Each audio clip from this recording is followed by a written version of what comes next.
Welcome to the Sunday check-in session, a half hour of Dharma, reflection, and community connections. I'm Xiaomeng, and I have been a member of this community since 2021.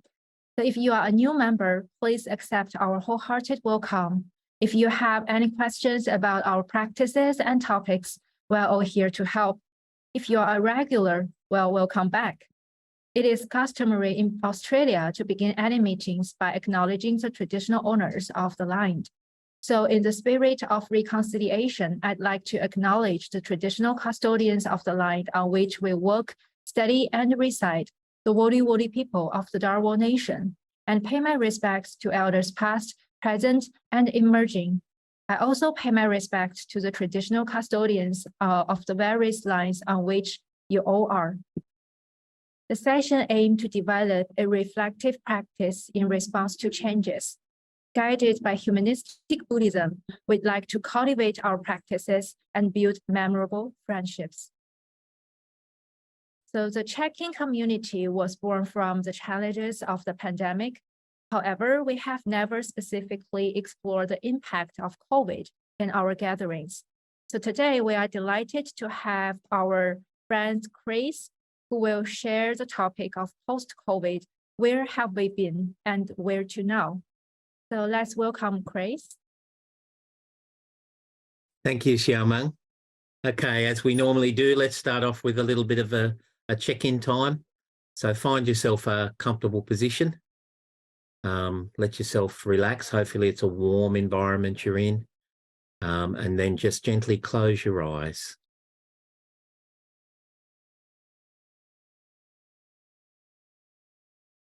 If there's any tightness in any areas of your body, please let them soften and relax.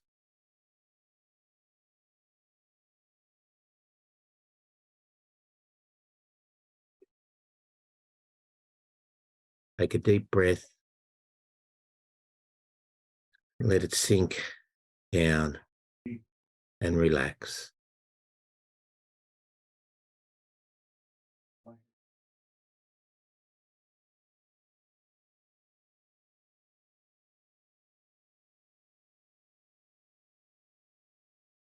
You can feel your abdomen rise and fall. Just focus on that.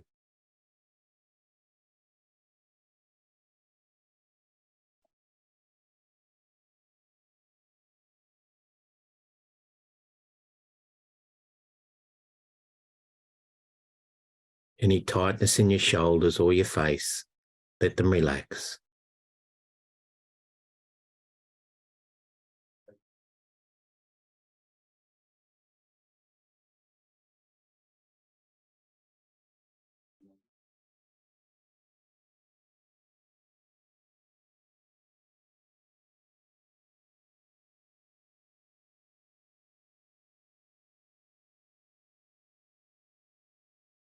Feel your abdomen rise and fall.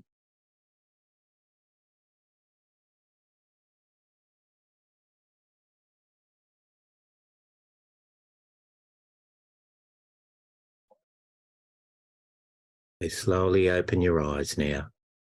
Come back to the present moment. Okay.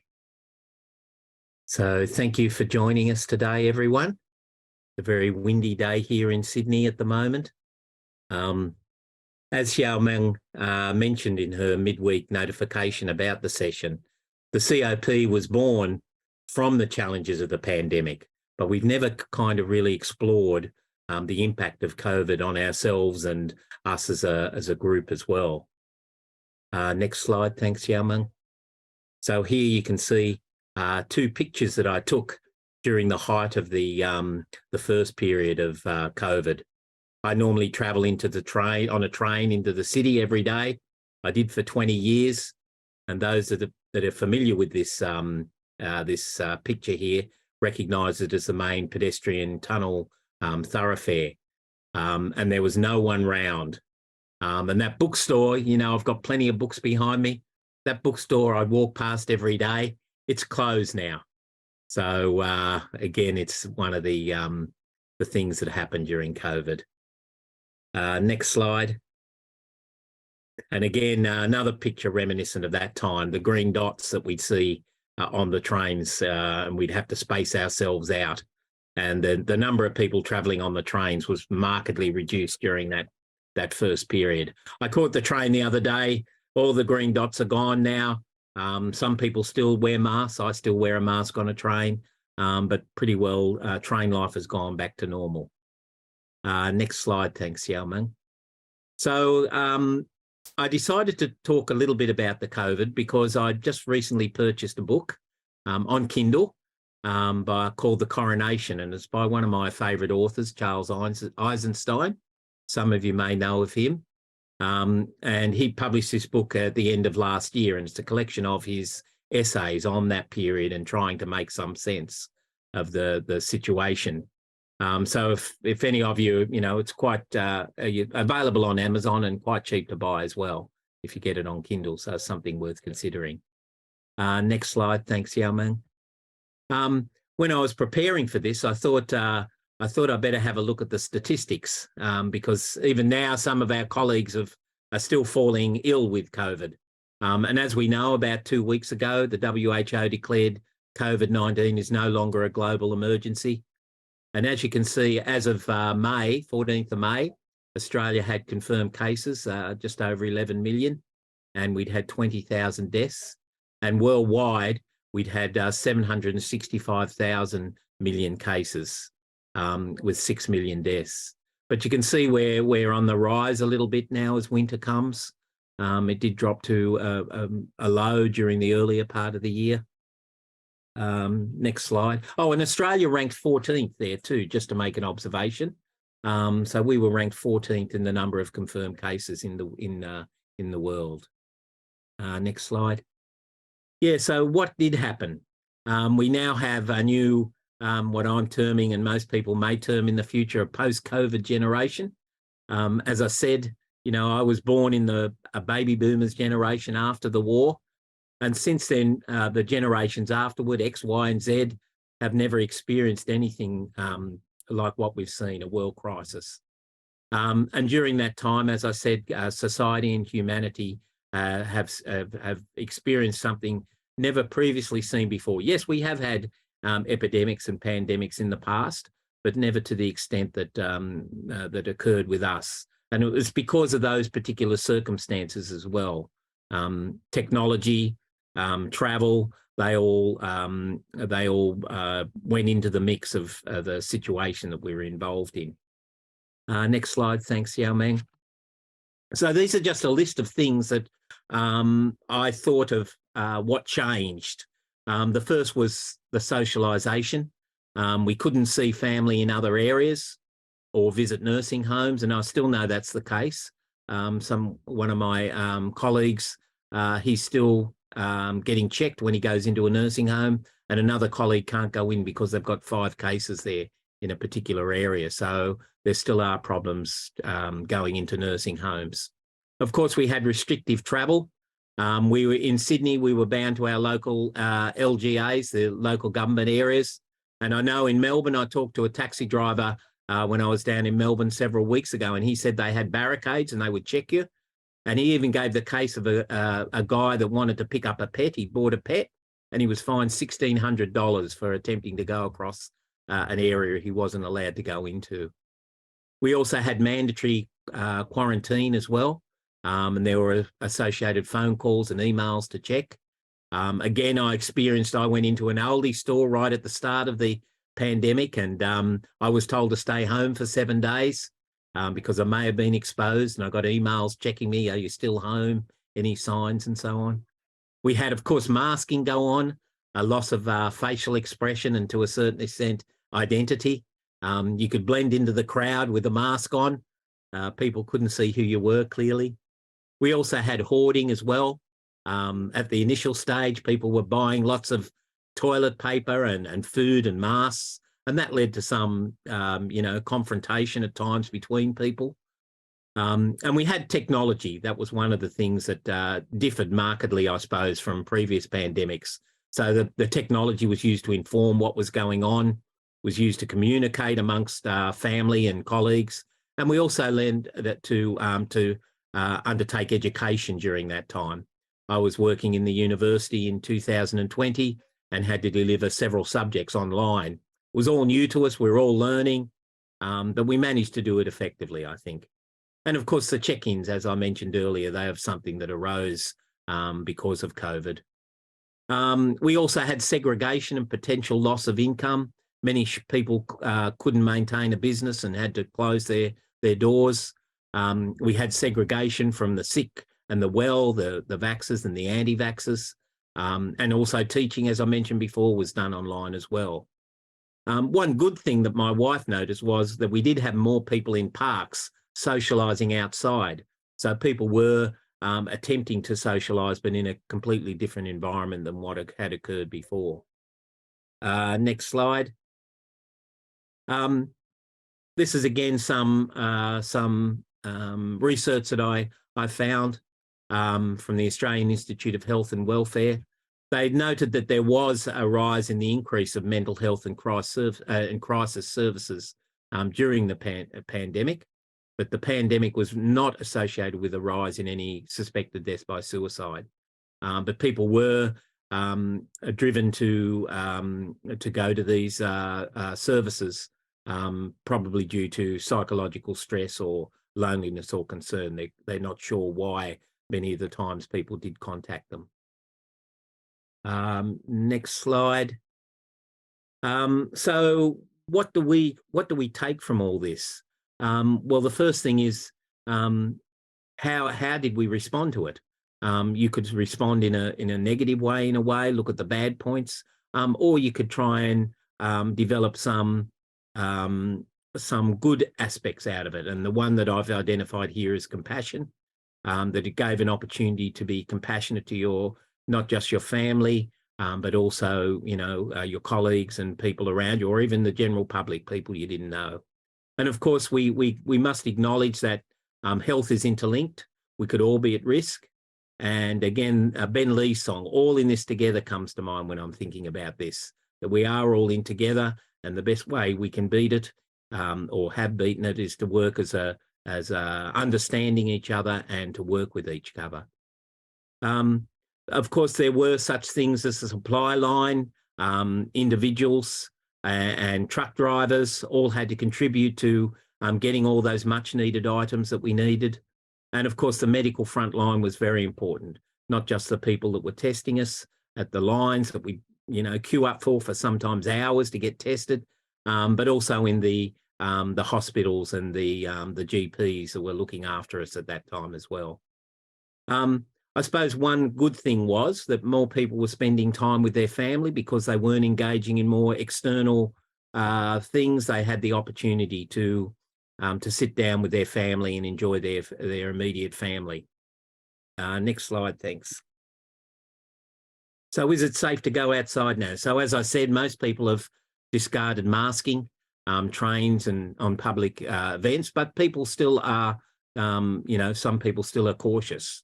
As I said, life has pretty well gone back to normal, but some nursing homes are still restricted. And for the future, we need to look at building a world that is resilient to these challenges. So we need to do such things as invest in safe housing, livable wages, gender equity, clean air and drinkable water, and a more equitable economy. And that's something I'm going to touch on next week. I want us to explore what the world in the future should look like if we had our ability to change things. Okay. So what do we do if there is a next time? Well, we know now that many of the measures that we implemented have been shown to be effective and could be reconstituted if necessary. And would we do anything different? That's a big question to ask. So on that note, let's move over to our reflective questions for today. So how did you feel and respond to the challenges during the COVID period? Did you find it? My wife actually found it quite good because she could kind of sit and relax and not engage as much as she had to. Whereas others found it stressful having to organise how you're going to teach online and coordinate all the little problems that were thrown up at the time. So, some people did did think it was, a break, so to speak, whereas others found it a very busy time. And also, I want you to consider how your spiritual beliefs also helped you cope and support during that time. And obviously things, as I mentioned, like COP, allowed a weekly get together and talk and discussion. So on those reflective questions for you, I'll hand you over to Xiaomeng to put us in the groups. Okay, thank you, Grace, for your profound sharing and reminding us of the act of compassion. So now we are invited to contemplate the questions showing on the screen. And we will be placed in groups of 3 to 4 to share and discuss. In the discussion, we recommend you spending some time getting to know each other and then discussing our questions. There will be some Zoom notifications to guide you, but feel free to let the flow of your discussions guide you. Our sessions are guided by Metta, which is unconditional love and kindness for all sentient beings. So let's use this breakout session to express and receive loving kindness to and from one another, and take time to pause, share, and listen. We'll also ask you to share some of your findings with the larger group at the end of the breakout room discussion. So now let's go to our breakout room for rich and nourishing discussions. See you all back in 15 minutes. I hope you all had an interesting discussion there. I'm sure it was very varied. We talked a lot about the concept of health and how it encompasses not just illness, but also how it needs to look more holistically. So yes, please keep them comments coming in. Liam's just put something up. People were forced to sink or swim, and we came together and helped each other swim. Yep. Thank you, Liam. I think we can invite everyone to keep writing, and maybe because of time limitation, I will continue to share my screen and to finish the session first. Thank you. That's that song. So thank you, Grace. We really hope the check-in session was helpful to you, and we hope you experienced the unconditional love and compassion of this community. But for anyone who might be experiencing a greater need than what today could meet, please don't hesitate to get in touch with us. And you can also reach out to the professional organizations on the screen. So next Sunday, Chris will continue his sharing on the topic of a beautiful new Buddhist world. Please come and join us if you have time. And we are calling for the turning point stories for the second half of the year. So if you are interested in sharing your stories and reflections with the community, please message us in the chat box or inform us by email. As we check out today, let's recite the dedication of merits together to send love and compassion to whoever is in need.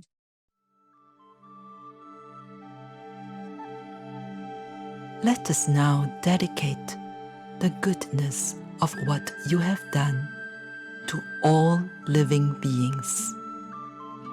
May kindness, compassion, joy, and equanimity pervade all worlds. May we cherish and build affinities to benefit all beings. May Chan, Pure Land, and precepts inspire equality and patience. May our gratitude and humility give rise to great vows.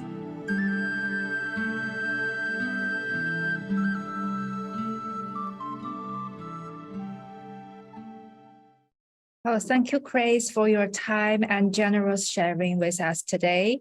And thank you, Venerable Jue, being our IT master behind the scenes. And thank you, everyone, for joining us. Now we will have our Euro plenary session. So please stay around if you have time. Otherwise, see you all again next Sunday at 11 a.m.